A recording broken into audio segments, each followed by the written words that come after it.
Picture this. You've got a clean house mission, a to-do list longer than a CVS receipt, and a housekeeper who shows up early, ready to make your counters sparkle. Then, your HOA gate guard leans in like a nightclub bouncer and says the magic words. No U.S. driver's license? No entry. Record scratch. Wait, what? We're not boarding an international flight, we're dusting bookshelves. Yet here we are, trapped in a plot twist where a community rule tries to out-police the police. And yes, this actually happened. A Florida homeowner's maid was blocked at the gate because she didn't have a U.S.-issued license, even though she had valid ID from her home country's consulate. A Florida HOA rolled out a shiny new rule requiring a U.S. license at the gate. And a community association attorney's verdict on that policy? They seem to be playing with fire. Let's cut through the static. HOAs can regulate access for security. Reasonable? Totally. Verifying who's entering your neighborhood so your pool doesn't become Spring Break 2.0? Great. But reasonable isn't a free-for-all. It's a legal test. The question is whether the policy meaningfully serves a legitimate association interest without trampling owners' rights or violating laws. And a U.S. license-only rule? That's less security upgrade and more paperwork cosplay. Community association experts have warned for years that refusing non-U.S. IDs can land boards in legal quicksand, particularly with Fair Housing Act rules against discrimination based on national origin. In plain English, if your policy disproportionately blocks foreign nationals or the folks they employ from visiting homes they're invited to, you're poking the federal bear. Now, toss Florida law into the chat. The state explicitly allows non-residents to drive here with a valid license from their home state or country. It's right there in Chapter 322. If the person is at least 16 or 18, depending on vehicle class, and has a valid non-commercial license, they're legal to operate a vehicle in Florida.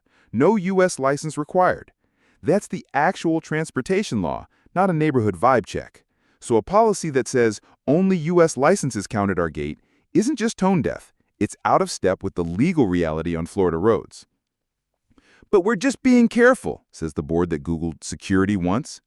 Sure, and some people secure their front door by welding it shut. An HOA's job is access control, not deputizing itself as the DMV, the sheriff, and the TSA in a single polo shirt. Multiple HOA law pros have cautioned that checking IDs to confirm identity is one thing. Gatekeeping based on immigration-adjacent criteria or trying to enforce licensing validity like a cop is another.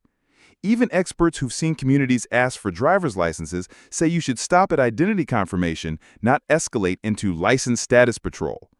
Don't conflate, do we know who you are, with, are you legally authorized to drive? The first is about community access. The second is the state's job. And about that U.S. license-only detail? Here's where boards cook their own goose. Florida Community Association Council have spelled it out. You can require a valid driver's license to drive on private roads, but you can't require that it be from the United States. If the state lets a foreign license holder drive on Florida roads, your gate shouldn't pretend it's its own country with custom passport rules. Worse, a U.S.-only rule can create a fair housing nightmare via disparate impact, where a neutral-sounding policy hits a protected class, national origin, much harder in practice. Translation? Even if you didn't mean to discriminate, your policy's effect might still be unlawful. Speaking of fair housing, Florida's own Commission on Human Relations spells out that housing providers can't discriminate based on national origin. HOAs are indeed housing providers for these purposes when they control access to homes and common areas. If a policy bars a homeowner's invited guest, like a maid, because the guest ID isn't U.S. enough, and that pattern predictably affects foreign nationals, congratulations! You've invented a problem federal and state agencies are built to investigate. This isn't theoretical. Palm Beach County even maintains its own Office of Equal Opportunity to take these complaints. The state FCHR routes cases to local agencies with equivalent laws. But foreign IDs are hard to verify. Sure, and so are out-of-state driver's licenses when your gate guard's training consists of, looks laminated to me. As one attorney pointed out, fake IDs routinely fool bartenders and bouncers, the people whose full-time job is checking IDs. Expecting a gate attendant to flawlessly authenticate every global credential is like asking your Roomba to perform a root canal. The legally durable way forward isn't U.S. license or bust. It's crafting a reasonable ID policy that accepts multiple forms of government-issued photo ID, foreign passports, consular IDs, non-driver IDs, and relies on owner authorization plus basic identity matching without dipping into immigration theater. That's how you balance security with residents' right to invite whoever they darn low want into their own homes. And while we're cleaning up myths, some HOAs like to swipe driver's licenses at the gate, as if big data will catch a trespasser. Florida has a specific statute about swiping and storing data from licenses. Private entities generally can't swipe and store the magnetic stripe or barcode data without consent. There's a narrow carve-out for verifying authenticity, but even then, lawyers often say, don't do it unless your process is bulletproof because the penalties for getting it wrong are real. Manual visual checks or scans of the front of an ID sans data capture are the safer lane. If your HOA is layering a dubious US-only ID rule on top of an aggressive swipe and store regime, that's playing with matches in a fireworks factory. So what should a homeowner do when their invited guest gets bounced for not having a US license? First, document everything. Dates, times, names of the guard, what was said, what ID was presented. Second, grab the rule text and the meeting minutes that adopted it. If the board snuck it in without proper authority or notice, that's strike one. Third, write a calm, evidence-packed demand letter to the board and management. Reference Florida Statute Section 322.04 on non-resident driving, cite fair housing risks, and point out expert guidance that U.S.-only policies are unreasonable and potentially discriminatory. Fourth, if they stonewall, file a fair housing complaint, state level through the FCHR, or locally if your county has an equivalent office. The mere prospect of an investigation is often the cold shower that brings boards back to reality. And to my rule-happy boards watching this, you can have safety without cosplay badges. Draft a neutral, sensible access policy, accept government-issued photo ID from any jurisdiction, verify identity, confirm homeowner authorization, record entries responsibly without illicitly swiping data, and train staff on a simple, consistent checklist. If you want extra guardrails for guests who can't show standard ID, require an owner escort, sparingly and only where truly necessary. Don't outsource fear into policy. Outsource bad ideas. Bottom line, the U.S. license or nothing gate rule doesn't make you safer. It makes you suable. It fights the law, it fumbles fairness, and it fails the common sense sniff test. Owners have the right to host lawful guests. Florida recognizes foreign licenses. Fair housing protects people from national origin barriers. Your gate's job is to verify who's invited, not to run a citizenship exam next to a potted ficus. The housekeeper wasn't trying to overthrow the clubhouse, she was trying to mop it. And the expert's warning stands. A policy like this? Playing with fire. Up next, want the exact playbook for what IDs your gate should accept and how to flip the script on a stubborn board without getting accidentally muted at the next meeting? Keep your headphones on. We're about to drop the checklist they don't want you to have. If you've ever pulled up to an HOA guardhouse, you know the vibe. 1 part Walmart greeter, 1 part Secret Service agent, and 3 parts I've had way too much authority for this $14 an hour gig. But this Florida HOA took that gatekeeper energy and cranked it up to 11. Suddenly, the neighborhood guard shack wasn't just a speed bump with a clipboard. It was a full-blown Checkpoint Charlie, complete with new rules that would make even the DMV blush. The star of our story? A housekeeper, armed with a valid consular ID.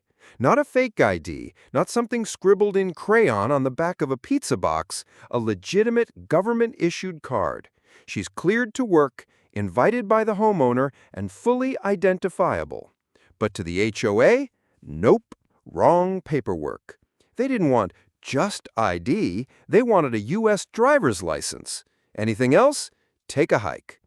That's not security, that's cosplay. It's the HOA equivalent of your neighbor declaring his backyard shed a sovereign nation and demanding passports before you can borrow a rake. Sure, it makes him feel powerful, but at the end of the day, he's just a guy yelling in cargo shorts. Let's break this down.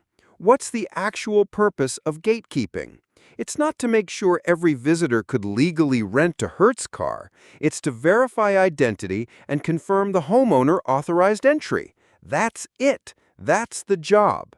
If a guest shows up with valid government ID, whether it's a driver's license, passport, consular card, or even a work permit, the guard can match the name, confirm the homeowner, and lift the gate. Done. Transaction over. Everybody wins.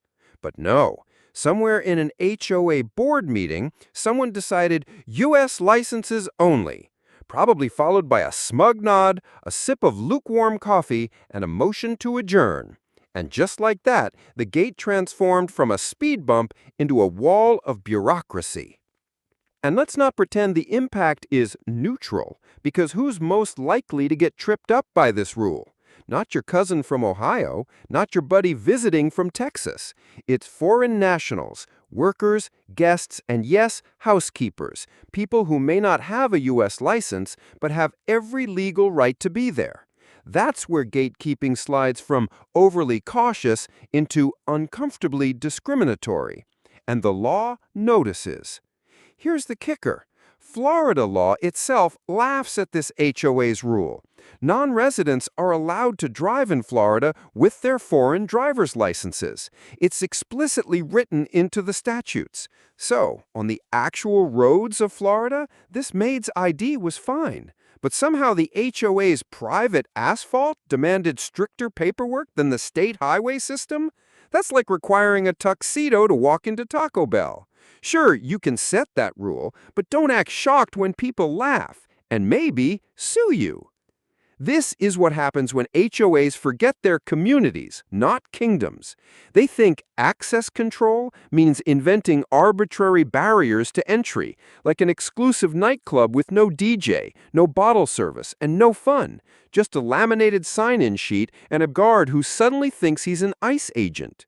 It's one thing to ask, "Who are you here for?" It's another to grill someone like they're trying to sneak into Area 51. And let's talk practicality. Do you really think the average gate guard is trained to sniff out ID authenticity better than TSA? Newsflash, people smuggle fake IDs past actual Border Patrol agents. But sure, your HOA guard with a reflective vest and a walkie-talkie is going to single-handedly secure the homeland? That's not reasonable regulation. That's theater, security theater. The only people convinced are the ones who wrote the script. Now, what makes this especially wild is the smug confidence behind it. HOAs love to justify rules with one word: safety. Safety is their magic wand. Don't like your Halloween decorations? Safety hazard. Want to park a pickup truck in your own driveway? Safety concern. Now, don't have the right laminated card at the gate? Safety risk. But safety isn't supposed to be a catch-all excuse. If your policy doesn't actually make people safer, and worse, if it potentially breaks state law, it's not safety. It's harassment with a name tag. Here's a reality check. The Fair Housing Act doesn't care about your HOA's vibe. It cares about whether your rules disproportionately impact people based on protected categories, like national origin. If the only people being bounced at the gate are foreign-born workers and guests, congratulations, your safety rule looks a lot like discrimination in a polo shirt. And guess who doesn't take kindly to that? Federal investigators, the kind who don't need a gate pass to get in. But beyond the law, let's talk the human fallout.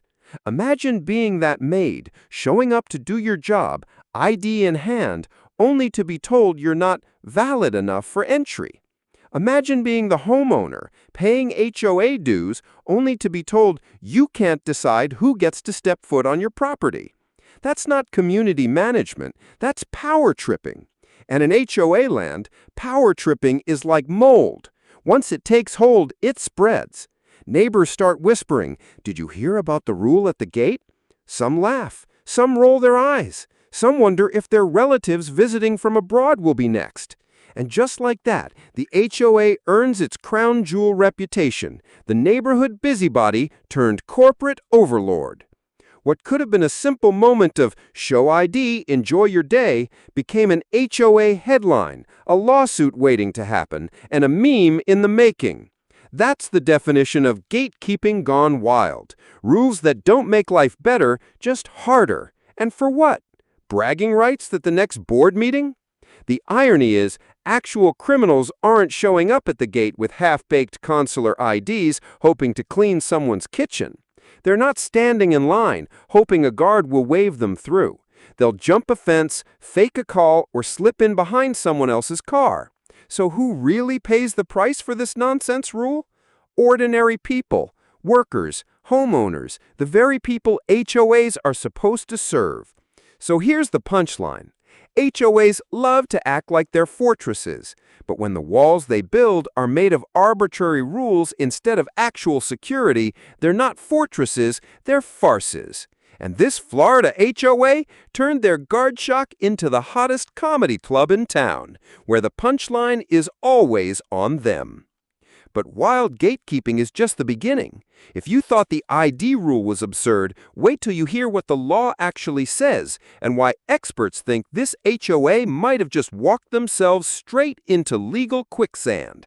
Welcome to Fact 3, the legal reality check. All right, enough storytelling about guards with clipboards and boards with power trips.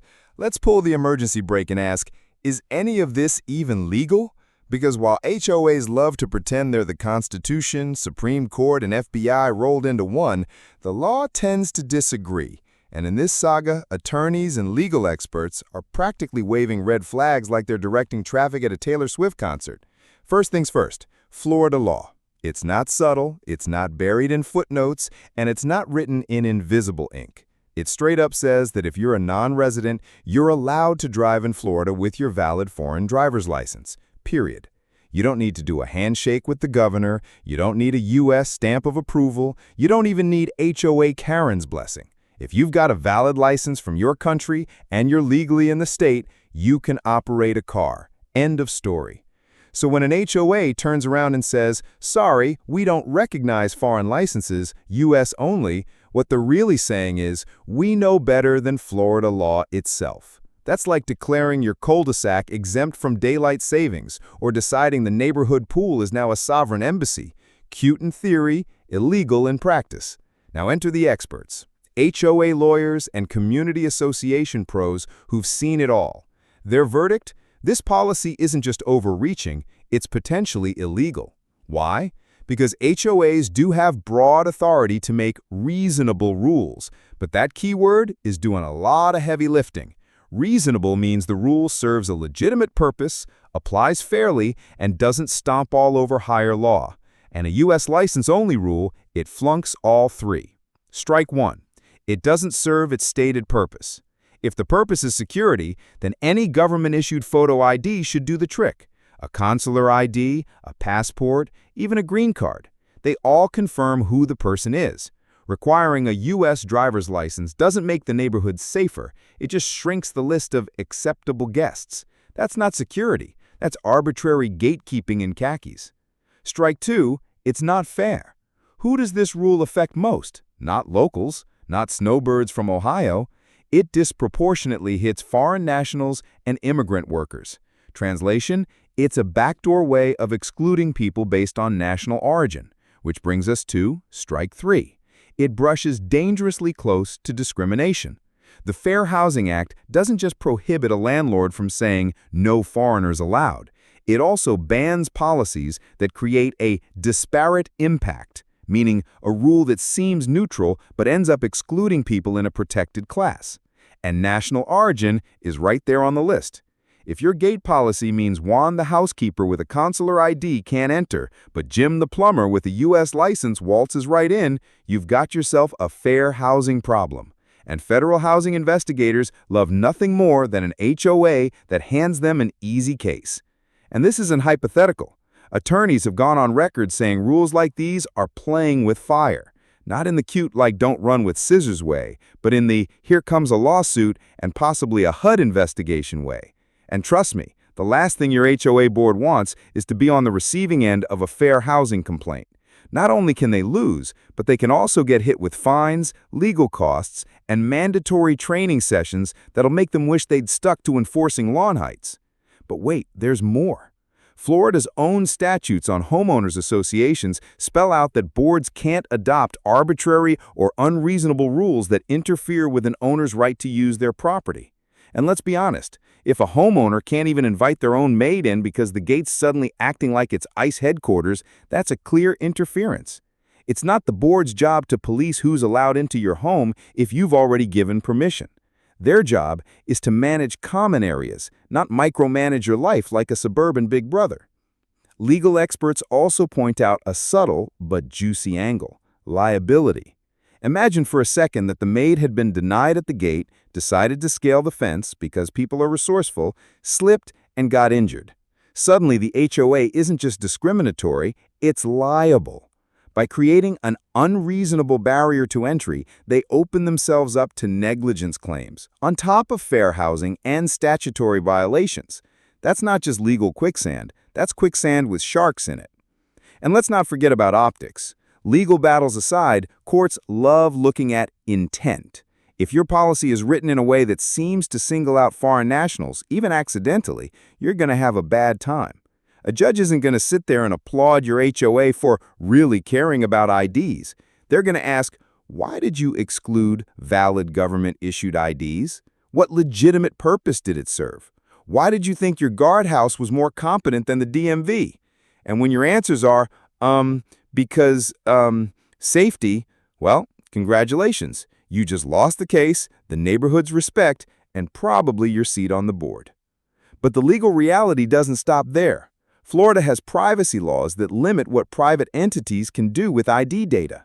Some HOAs like to swipe IDs at the gate, running barcodes, storing data, keeping records.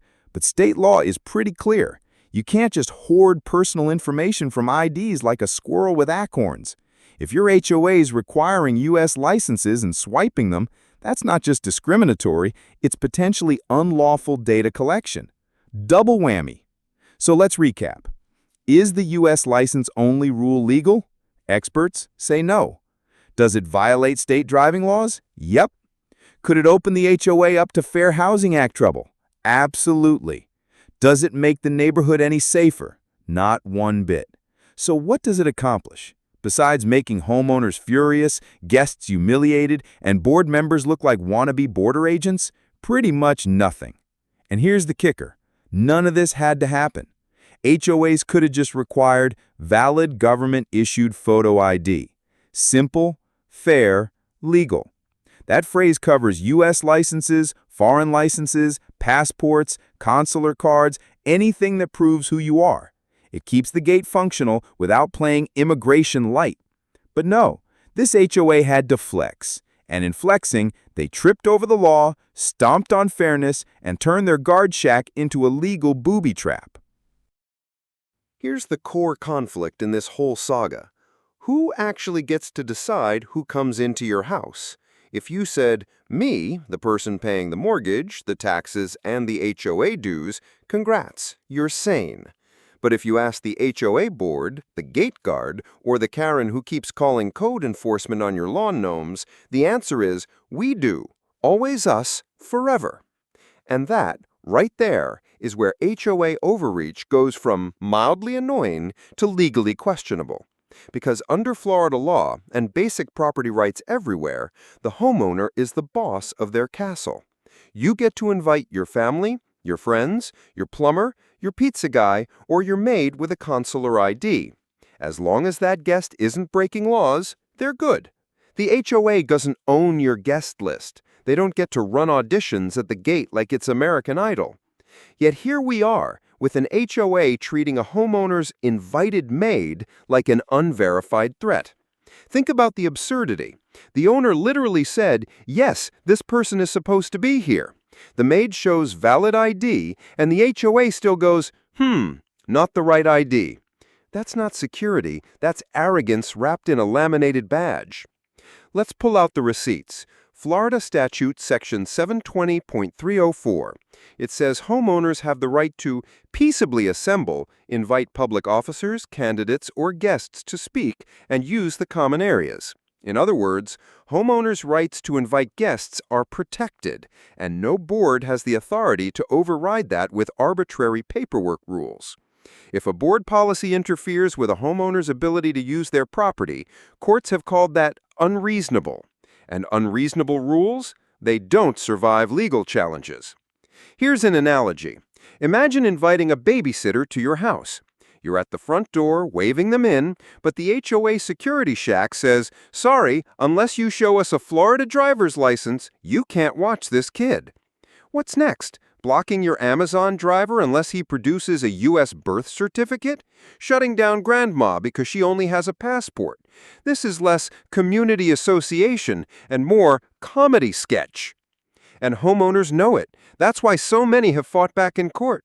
There's precedent where HOAs tried to micromanage guest access and judges shut them down hard. Because the pattern is always the same. The board thinks it's protecting community standards, but what it's really doing is trampling on an owner's property rights.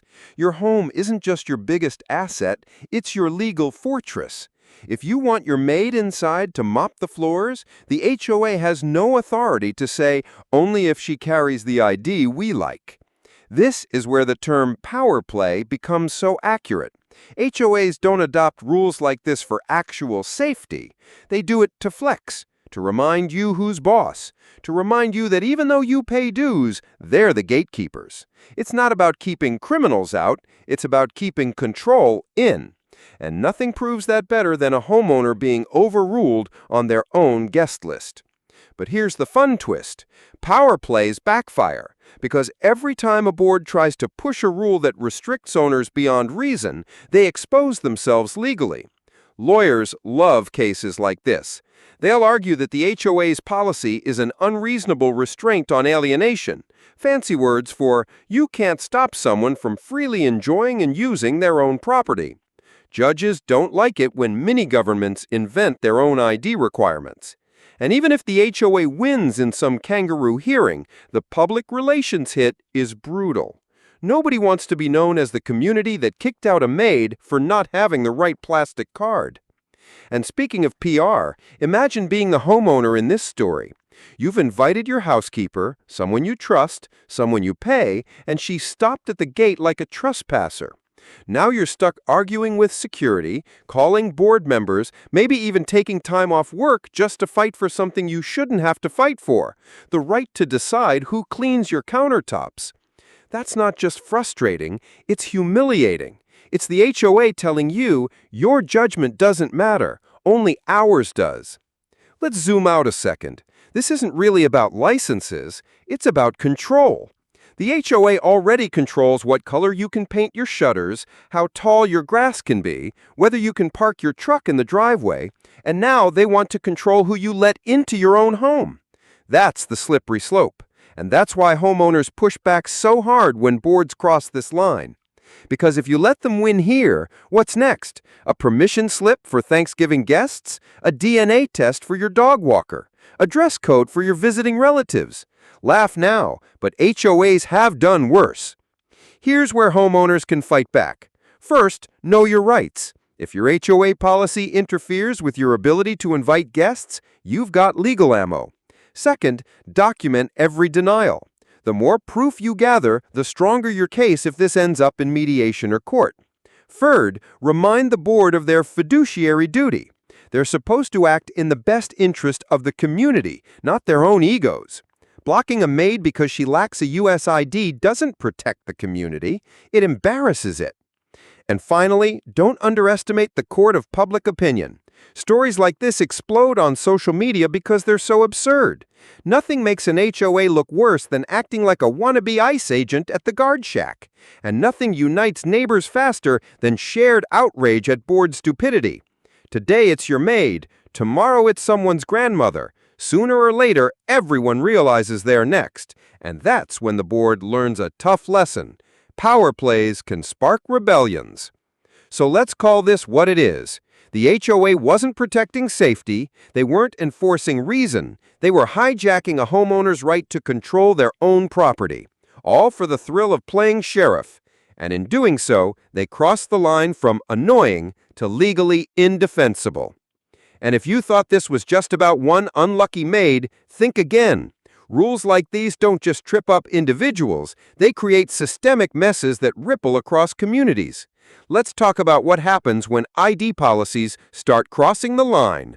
Welcome to Fact 5, when ID policies go too far. There's a difference between reasonable rule and Banana Republic policy.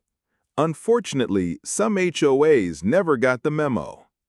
Instead, they act like the guard shack is the new Ellis Island, complete with arbitrary rules about what paperwork gets you in and what leaves you stranded outside like an Uber driver in the wrong zip code. This Florida HOA thought it was being clever. We'll just require a U.S. driver's license at the gate. That'll keep everyone safe. But let's pause here. Safe from what, exactly? Is there a global crime wave of housekeepers with consular IDs? Did the FBI release a most wanted list of people who mop kitchens without American licenses? Of course not. What's happening here isn't safety, it's rule creep. Rule creep is the HOA's favorite disease. It starts small. We just want to see some ID at the gate. Harmless. Then it grows. It has to be a government-issued ID. Okay, still fine. Then it mutates. It has to be a U.S. driver's license, or you're a persona non grata. Suddenly, what began as a reasonable check balloons into a discriminatory blockade. And just like that, your HOA's guard shack is one clipboard away from asking for retina scans. And here's where things get sticky. When policies like this cross the line, they don't just inconvenience guests. They create systemic discrimination. Legal experts have been warning HOAs about this exact scenario for years. Require a U.S. license only? You've just built a policy that disproportionately impacts foreign nationals, immigrant workers, and lawful visitors who don't happen to carry the right plastic card. That's the textbook definition of disparate impact. And in the eyes of the Fair Housing Act, disparate impact is enough to get you roasted in court, intent or no intent. Let me translate that into HOA speak. But we didn't mean to discriminate. Doesn't hold up. Courts care about outcomes, not excuses. If the outcome of your policy is that foreign-born residents and their guests are barred more often than others, congratulations. You've written yourself a discrimination policy, even if you wrapped it in the word safety. It gets better. Many HOAs enforce these policies without even a vote of the membership. They're often cooked up in a board meeting, written into gate procedures, and enforced the very next day. That means no homeowner input, no legal review, just raw HOA ego codified into practice. And homeowners usually find out about it the same way this Maid did at the gate, when a guard says, "Sorry, rules are rules."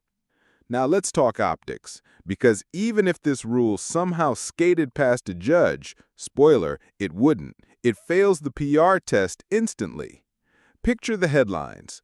HOA bars legal worker over lack of U.S. license. That's not security. That's xenophobia dressed up in khakis. And then 2025, when social media can turn a local HOA screw-up into national news before you finish your morning coffee, this is the kind of policy that makes your community go viral for all the wrong reasons. Let's be brutally honest here. HOAs are not immigration agencies. They are not Border Patrol. They are not the Department of Homeland Security. They are volunteers and property managers tasked with mowing medians, fixing sprinklers, and keeping the clubhouse functional. When they start acting like federal enforcement officers, they don't look powerful, they look ridiculous. And ridiculous HOAs don't inspire trust, they inspire lawsuits. And speaking of lawsuits, here's where the line crossing becomes dangerous. If the homeowner whose maid got turned away files a fair housing complaint, the HOA will be forced to answer some very uncomfortable questions. Why do you accept a U.S. passport but not a foreign one? Why is a U.S. driver's license the only valid form of ID when state law allows foreign licenses on Florida roads? How many guests have been turned away for not having U.S. licenses, and what nationalities were they? Answer those questions wrong, and suddenly your safety rule has morphed into Exhibit A in a federal discrimination case. And guess what? HUD investigations aren't just embarrassing, they're expensive. Associations can end up on the hook for damages, attorney's fees, and policy overhauls, all because the board wanted to flex at the gate. Now let's not forget the human toll. Imagine being the maid. You've got legal status, valid ID, and a job to do. Instead, you're told you don't belong. That's not just frustrating, it's humiliating. And it sends a message, you're not welcome here. The ripple effect hits everyone. The homeowner feels powerless in their own community. Neighbors start whispering about discrimination, and the HOA's reputation goes from strict but fair to the community that hates outsiders. But here's the kicker. This wasn't even necessary. HOAs could solve this entire mess with one simple policy. Any valid government-issued photo ID is acceptable. That covers U.S. licenses, foreign licenses, passports, consular cards, green cards, work permits, you name it. It secures the community while respecting homeowners' rights and avoiding discrimination. It's the common sense option. But of course, common sense is the one thing some HOAs refuse to enforce. So when does an ID policy cross the line? Right here. When it stops being about confirming identity and starts being about controlling identity. When the purpose shifts from "who are you" to "are you the type of person we want here?" That's not security, that's exclusion. And exclusion, in the hands of an HOA, is a ticking bomb. Here's the irony. While they're busy hassling maids with valid consular IDs, real security risks slip right through. Criminals don't walk up to the gate and hand over paperwork. They tailgate cars in, hop fences, or exploit distracted guards. Meanwhile, the HOA is congratulating itself for turning away Maria the maid, as if she was about to storm the clubhouse with a mop. That's not security, that's theater. And theater doesn't protect homeowners, it just makes the board feel powerful. But here's the truth. Power without purpose isn't power, it's a liability. And when an HOA crosses the line into discriminatory ID rules, they're not protecting their community, they're endangering it, legally, financially, and reputationally. But let's be fair, HOAs love to hide behind one magic word: security. We're not discriminating, we're protecting you, they cry. So let's dig into that excuse and see if it actually holds water. Welcome to Fact 6, Security versus Discrimination, Walking the Tightrope. Every HOA power trip has a favorite excuse, and it's one word long: security. That word is like duct tape for bad policy. Slap it on, and suddenly everything sounds justified. We banned pickup trucks? Security. We fined you for a pink flamingo? Security. We kicked your maid out for not having a U.S. license. You guessed it, security. It's the HOA's equivalent of the parent catch-all, because I said so. But let's pump the brakes and ask a very basic question. Does denying entry to someone with a valid government-issued ID just because it isn't from Florida or the U.S. actually improve security? Spoiler alert, nope.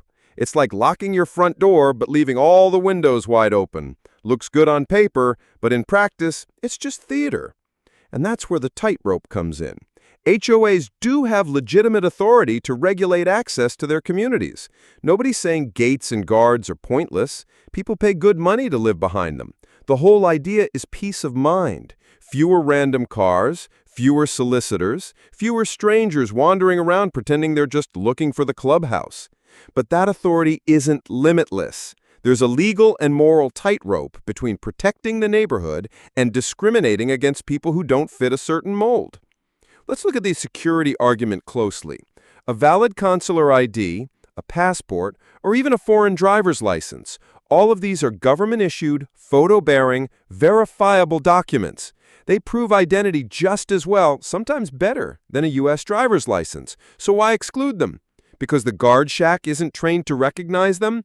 That's not a security flaw. That's a training flaw. Fix the training, don't ban the person.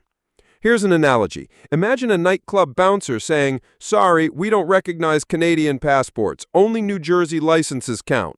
Does that make the club safer? No, it just makes the bouncer look clueless. Real security is about vetting, confirming, and documenting, not cherry-picking which IDs are convenient for you to recognize.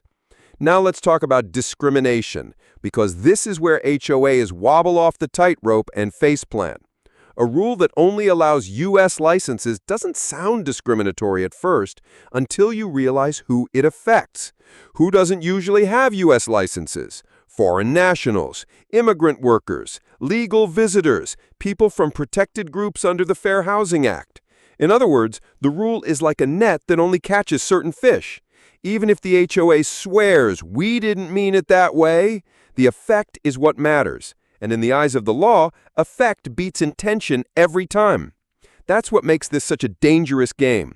A policy that claims to be about security, but ends up blocking maids, landscapers, or family members from abroad is basically discrimination with a shiny coat of paint, and courts see right through it. If the HOA ever tried to defend this rule in front of a judge, the first question would be, why is a U.S. license more secure than a foreign passport? And the board's answer, if they even have one, would collapse faster than a plastic lawn chair in July. Meanwhile, let's not forget who's not being stopped by this rule. Actual criminals. Do you think burglars are politely pulling up to the gate and handing over IDs? No, they're sneaking in through tailgating cars, hopping walls, or exploiting guard distractions. Meanwhile, the HOA is patting itself on the back for denying Maria the maid because her ID says Consulate of Mexico instead of State of Florida. That's not security, that's cosplay. Even experts in HOA law have said it. Boards should stick to confirming identity, not policing immigration status or license validity. Guards aren't trained DMV agents. They're there to verify that you are who you say you are, that you were invited by a resident, and that your name is on the list. Full stop. Anything more than that, and the HOA is stepping way outside its lane. And here's the kicker. Security and fairness aren't enemies. You can have both. A smart HOA policy would say, we accept any valid government-issued photo ID, including passports, consular cards, and foreign driver's licenses. That way, the guard confirms identity, the homeowner confirms authorization, and the community stays safe without discriminating. It's not complicated. In fact, it's so simple that the only reason not to do it is ego. But ego is a powerful thing in HOA land. Boards love to feel like they're cracking down or tightening security. It gives them bragging rights at meetings. We stopped 3 unauthorized entries this week. What they don't say is those unauthorized entries were just housekeepers, delivery drivers, or relatives without the magic plastic card. It's not security, it's a numbers game, one that punishes the wrong people and leaves the real risks unchecked. Now, let's be brutally clear. Walking the tightrope means acknowledging that discrimination doesn't always wear a big neon sign. Sometimes it looks like a neutral rule, U.S. licenses only. But tilt your head and you'll see the bias built in. That's why the Fair Housing Act exists. That's why attorneys are warning HOAs to tread carefully. And that's why when boards slip, they don't just fall, they plummet into legal and reputational disaster. So here's the bottom line. Security is about balance. Yes, keep your gates. Yes, verify IDs, but don't weaponize those rules to exclude certain groups. Because once your security starts looking like selective exclusion, you're no longer protecting homeowners, you're embarrassing them. And no homeowner pays dues for that. And speaking of embarrassment, let's talk about the real-world fallout. Because while the board hides behind the word security, the people actually living this nonsense are the ones. Rules on paper look neat and tidy. Require U.S. licenses at the gate. Print it out, put it in the HOA binder, pat yourselves on the back. But the real-world fallout, that's where things go from policy memo to public meltdown. Because when you stop actual people with jobs, dignity, and schedules over a technicality, the ripple effects are messy, humiliating, and way bigger than the board ever imagined. Let's start with the maid at the center of this story. Imagine waking up, heading to work, probably already juggling childcare, transportation, and a busy day ahead, only to be told by a uniformed stranger, sorry, you're not valid enough to enter. Not because you're dangerous, not because you're uninvited, but because your ID doesn't have the right logo. That's not just inconvenient, that's degrading. You're being told point blank, you don't belong here. And it's happening in front of other drivers, other guards, maybe even nosy neighbors watching from their golf carts. Then there's the homeowner. They're the one paying HOA dues, property taxes, and a maid's wages. They've trusted this person with access to their home. They've cleared her at the gate. And yet the HOA decides their decision doesn't matter. That's infuriating. Suddenly, the homeowner's authority over their own property is stripped away by a clipboard and a bad policy. Now they're on the phone with the board, demanding explanations, wasting time arguing when all they wanted was a clean kitchen. The message is loud and clear. Your money pays the bills, but your voice doesn't matter. And let's not forget the neighbors, because in HOA land, gossip travels faster than Wi-Fi. By the end of the day, everybody knows about the maid who got barred. Some shake their heads, some laugh, some wonder if their babysitter or landscaper is next. Suddenly, people start questioning whether the HOA is protecting them or embarrassing them. And once that doubt spreads, the HOA's credibility takes a nosedive. But the fallout doesn't stop at gossip. Think about logistics. That maid might rely on multiple jobs in one day. Losing access to even one client because of arbitrary rules means lost wages. For the homeowner, it could mean scrambling to clean before guests arrive, rescheduling services, or paying for alternative help. Multiply that across a community, and you've got a neighborhood full of disrupted schedules, angry homeowners, and staff who feel unwelcome. That's not safety, that's chaos. And let's talk reputation. Communities live and die by their image. Want to keep property values high? You need to project harmony, safety, and fairness. But a headline like HOA bars legal worker over ID rule doesn't exactly scream desirable neighborhood. Instead, it makes your gated community look elitist, discriminatory, and out of touch. Buyers see stories like that and think, do I really want to pay $600 a month in dues to live in a place where the board thinks it's homeland security? Suddenly, that polished gatehouse looks less like a perk and more like a punchline. Now here's the ironic twist. This fallout doesn't even accomplish what the HOA claims it wants: security. Criminals don't politely present foreign IDs at guard shacks. They sneak in. They tailgate behind residents' cars. They exploit blind spots. Meanwhile, the HOA is wasting time hassling the very people who are supposed to be there. That's like TSA strip-searching grandmas while contraband sails through undetected. It's not security, it's theater, and the community pays the price in frustration and distrust. Let's zoom out further. Policies like this don't just hurt individuals, they create a chilling effect. Workers hear about these rules and stop taking jobs in gated communities. Relatives from abroad feel nervous about visiting family. Homeowners feel embarrassed to invite guests, and the whole community starts to feel less like a welcoming neighborhood and more like a gated bureaucracy. That's not what anyone signed up for when they bought a home. And it doesn't take long before this fallout snowballs into activism. Homeowners start attending board meetings they used to skip. They demand explanations. They circulate petitions. Some even lawyer up. Because when your HOA starts telling you who you can and can't invite into your home, it stops being a nuisance and starts being a threat, and threats get responses. Now here's where things get really spicy. Social media. In 2025, no HOA screw-up stays local for long. All it takes is one homeowner filming a video of their maid being turned away at the gate, posting it on TikTok with the caption, "HOA racism in action," and boom. Overnight, your sleepy Florida community is trending worldwide. News outlets pick it up, activists start tagging HUD, and suddenly the HOA board is scrambling to explain itself on camera. That's fallout you can't control with a memo. And the fallout isn't just public, it's legal. Once word spreads, other homeowners with foreign guests start comparing notes. Did your landscaper get hassled? Did your cousin from abroad get questioned too long at the gate? Suddenly you've got a pattern. And patterns are what lawyers love to see when they file fair housing complaints. The HOA isn't just facing one angry homeowner anymore, it's facing a potential class of residents ready to fight. This is the slippery slope of fallout. A rule that started as a line in a handbook ends up costing the community its reputation, its unity, and possibly its wallet, all because someone on the board thought U.S. license only sounded official. The board wanted safety. What they created was scandal. And here's the ultimate irony. HOAs often justify strict rules as a way to protect property values. But fallout like this does the opposite. Nothing scares off buyers faster than a community known for lawsuits and discrimination claims. Property values tank, neighbors get angry, and the board spends your dues on legal defense instead of landscaping. Congratulations, the rule that was supposed to protect the neighborhood just torched it instead. So let's call this what it is. Real-world fallout, not theoretical, not hypothetical. Actual people humiliated, homeowners undermined, neighbors divided, reputations trashed, and communities destabilized, all because an HOA thought it could play federal agent at the front gate. And if you're wondering how to stop this kind of fallout before it burns down the whole neighborhood, don't worry, there's a fix. Let's talk about how HOAs can actually get this right without turning into wannabe border patrol.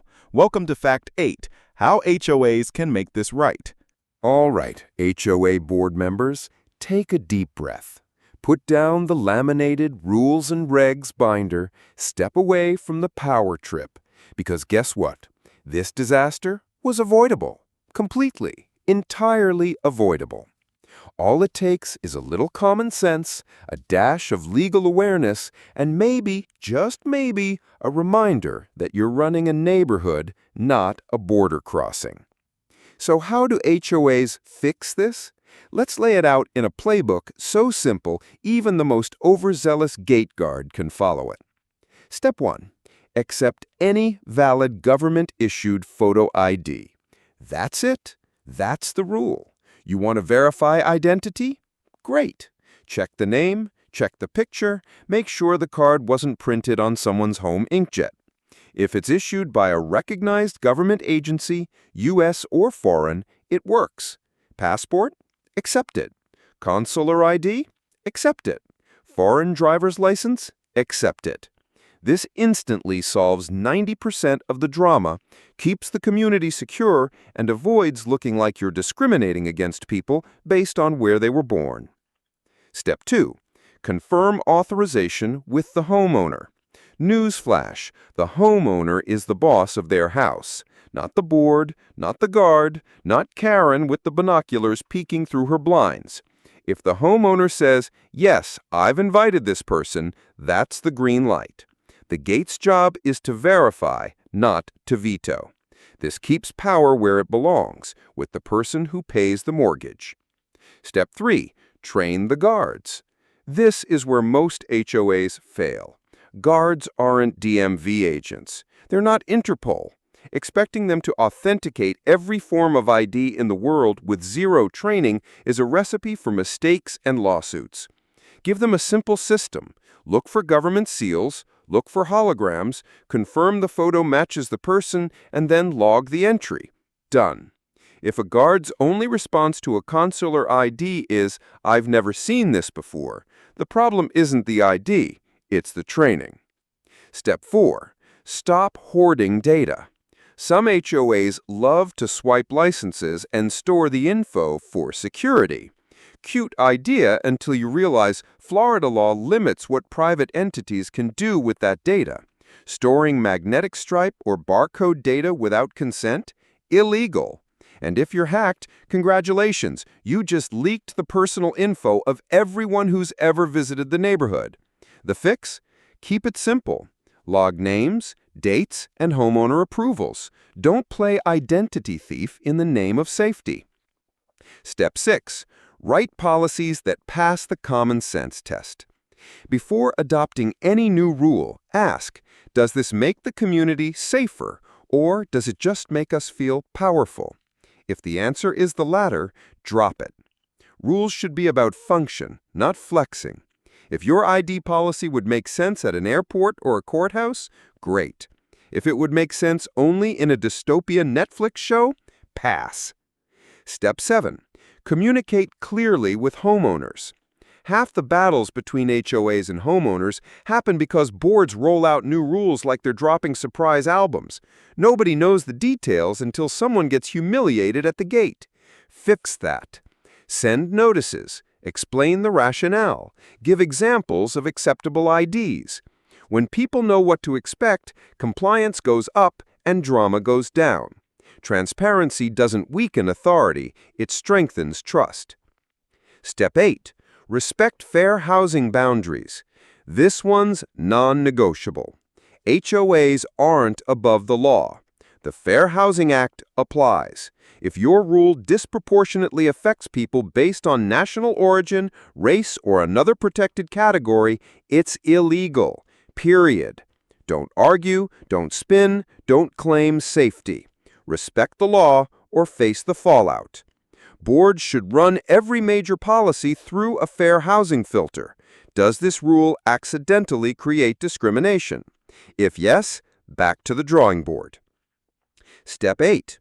Escalate the real threats, not the imaginary ones.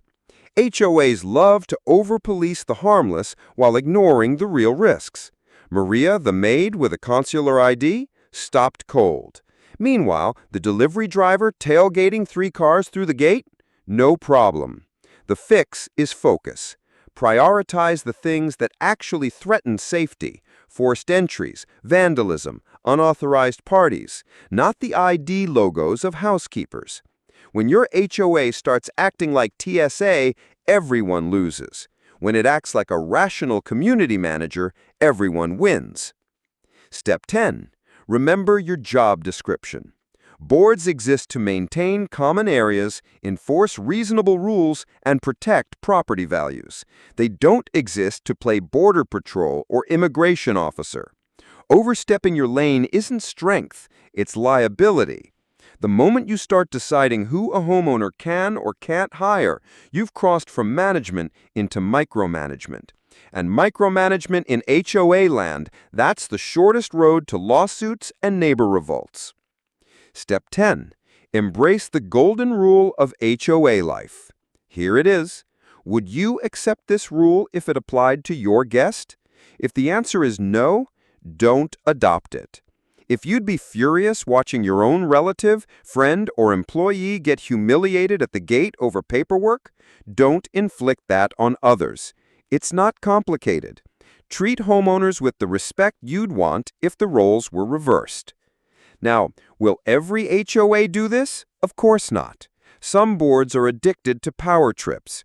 They'll cling to their U.S. license-only rule until it blows up in their faces.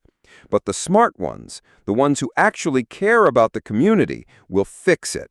They'll adopt inclusive ID policies, train their guards, and stop embarrassing their homeowners on the evening news. And here's the bonus. Fixing this isn't just the right thing to do legally. It's also the right thing to do financially.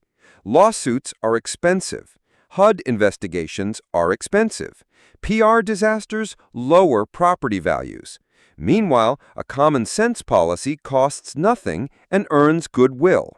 It's literally cheaper to do the right thing. So yes, HOAs can make this right.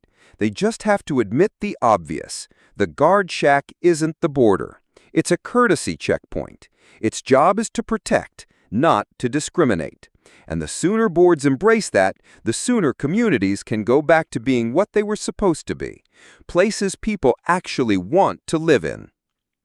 Of course, policies are only half the battle, because even if the board eventually gets its act together, homeowners still need a playbook for what to do when HOAs step out of their line. So let's flip the script. Here's how you fight back when your HOA starts acting like the DMV with golf carts. So your maid, landscaper, cousin from abroad, or even grandma just got bounced at the gate like they tried sneaking into Coachella without a wristband. You're furious, embarrassed, and wondering if you accidentally signed up to live in a gated community or a gated dictatorship. Don't panic. Don't storm the guard shack with pitchforks. Do this instead. Fight smart. Because here's the truth. HOAs thrive on homeowners rolling over. They bank on you sighing, paying your dues, and letting the nonsense slide. But when you push back with facts, documentation, and a little legal spice, that's when the board suddenly remembers they're not the Supreme Court. They're just your neighbors with name tags. So let's build your survival playbook. Step 1. Document, document, document. The first rule of HOA wars is simple. Screenshots or it didn't happen. Write down the date, the time, the name of the gate guard, and exactly what was said. Take pictures of the ID that was rejected. Save text messages or emails confirming your guest's visit. If you can, get a copy of the gate's written policy. Because when it comes to fighting HOAs, the side with receipts always wins. Step 2. Pull the rule from the binder. HOAs love to throw around the phrase rules and regulations. But here's the kicker. Not all rules are created equal. Some are baked into the governing documents. Others are just board policies, scribbled into existence at a Tuesday night meeting over stale coffee. Find out where this U.S. license-only gem lives. If it's not in the official declaration, bylaws, or properly adopted rules, it might not even be enforceable. Step 3. Call out the contradictions. Florida law is on your side. Non-residents can legally drive here with valid foreign licenses. Full stop. So if the state of Florida says your guest is valid and your HOA says they're not, guess who wins? Spoiler, not the HOA. Pull up Florida Statute 32.04, print it out, and highlight the part about non-resident drivers being legal. Drop that into your next email to the board. Nothing shuts down HOA bravado faster than actual state law. Step 4. Invoke the Fair Housing Act. This is the nuclear option, and boards know it. If you can show that the U.S. license-only rule disproportionately affects foreign nationals, that's a fair housing problem. HUD and state agencies take those complaints seriously. You don't even need a lawyer to file one. Just go online, explain how the rule impacted your guest, and let the investigation begin. Even the threat of a fair housing complaint can make a board backpedal faster than a teenager caught sneaking in after curfew. Step 5. Demand owner authority to be respected. Remember, you own your home. You pay dues. You have the legal right to invite guests. The HOA's job is to manage common areas, not your guest list. If they deny entry to someone you invited, they're interfering with your property rights. Put that in writing. Remind them they have a fiduciary duty to serve homeowners, not embarrass them. Step 6. Rally the neighbors. HOAs can ignore one angry homeowner. 10 angry homeowners, that's a movement. Talk to your neighbors. Find out if their guests have been hassled too. Chances are you're not alone. Share stories, compare notes, and show up to the next board meeting as a group.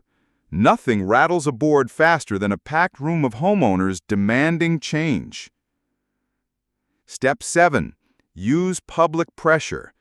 If the board still won't budge, take it public. Post on your community's Facebook group. Write to local media.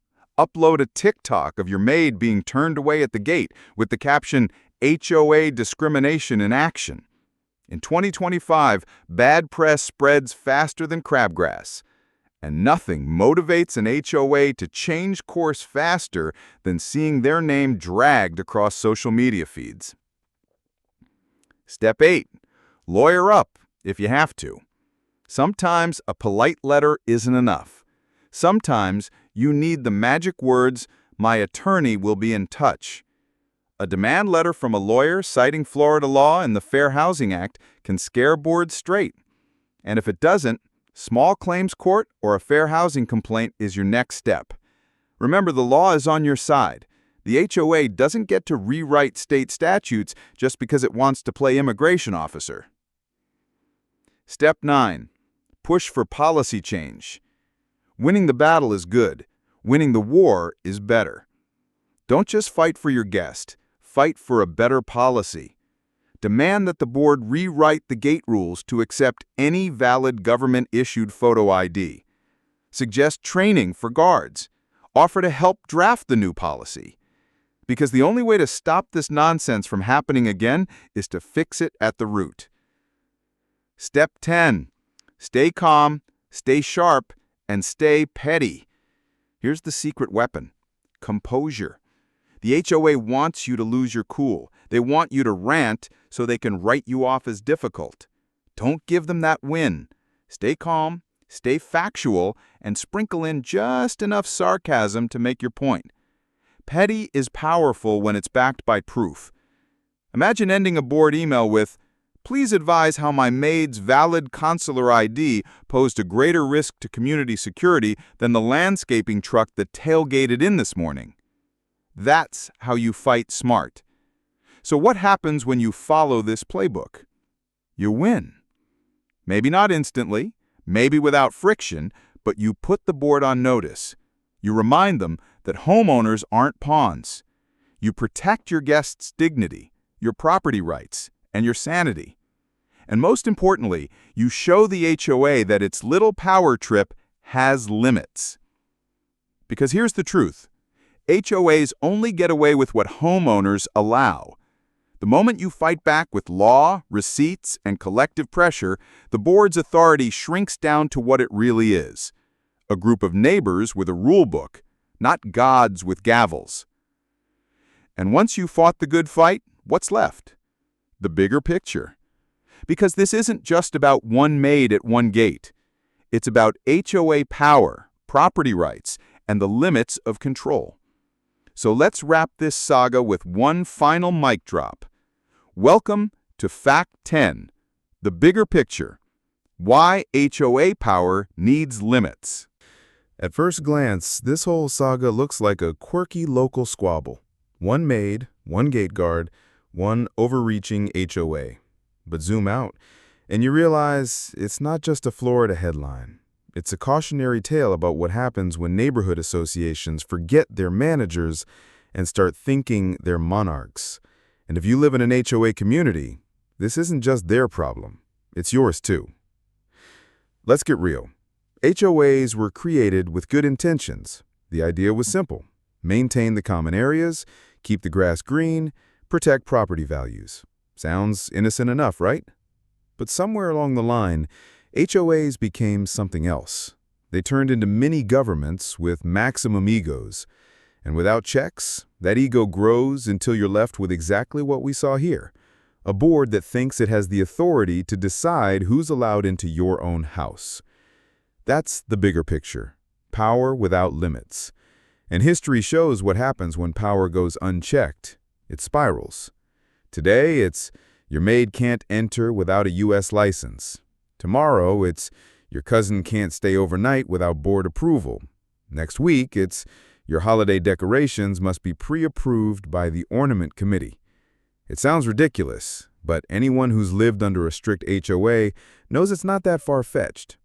And it's not just about rules. It's about rights. Your home is supposed to be your castle. That's the promise of property ownership. But when an HOA can override your decision about who gets through your gate, that promise starts to crack. Suddenly, you're not the king of your castle. You're a tenant in the HOA's fiefdom, paying rent in the form of dues. And that's a slippery slope no homeowner should accept. Now let's talk economics. HOAs love to justify their strictest policies by saying, "We're protecting property values." But here's the kicker.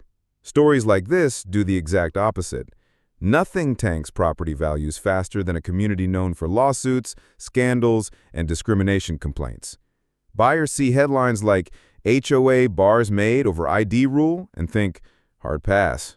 Who wants to spend 6 figures on a home in a neighborhood that looks like a case study in bad PR?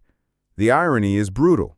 In trying to protect values with overreaching rules, HOAs often end up destroying them. And the legal side? This story shines a spotlight on how outdated and sloppy some HOA policies really are. Florida law already allows foreign licenses. The Fair Housing Act already prohibits policies with discriminatory impacts. But HOAs, emboldened by their own sense of authority, often ignore these guardrails until they're dragged into court. That's not governance, that's recklessness. And reckless boards cost homeowners money, peace of mind, and sometimes even their own rights. Here's the uncomfortable truth. Many HOAs operate like they're untouchable. They know most homeowners won't fight back. They know lawsuits are expensive and time-consuming. They know the average resident doesn't want the headache. So they push and push and push until one day they cross a line so bright that even the most patient homeowner says, enough. That's what this story represents, the line. And that's why HOA power needs limits. Homeowners need to know their rights. Laws need to be enforced. And boards need to be reminded they are not sovereign states. And when they forget, homeowners have to push back with petitions, with lawsuits, with fair housing complaints, with sheer numbers. Because the second you let one ridiculous rule slide, you've given them permission to write the next one. But it's not all doom and gloom.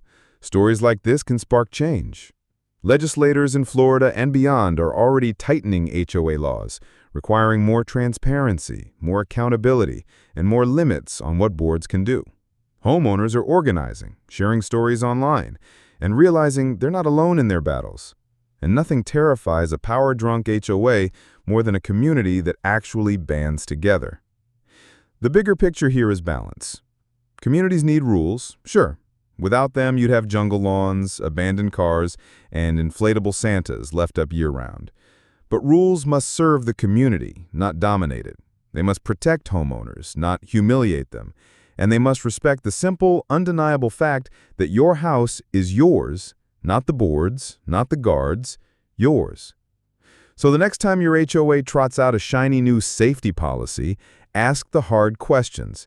Does it actually make us safer? Or does it just make the board feel more powerful? Does it respect homeowners' rights? Or does it quietly chip away at them? Does it protect property values? Or does it risk turning the neighborhood into a headline? Because the answers to those questions tell you whether your board is protecting the community or just protecting its own ego. And if you're a board member watching this, here's some free advice. Respect limits. Stay in your lane. You're not ICE, you're not the DMV, you're not the Supreme Court. You're the people in charge of the pool, the landscaping, and maybe the annual chili cook-off. Do those jobs well, and the community will thank you. Overstep into power-tripping policies, and you'll end up in the news, in court, or worse, in a viral TikTok called HOA Karen Strikes Again. So yes, this Maid at the Gate fiasco is absurd, but it's also a warning. HOAs without limits don't just inconvenience people. They undermine rights, spark lawsuits, destroy reputations, and make homeowners feel like prisoners in their own communities. And that's the ultimate red flag.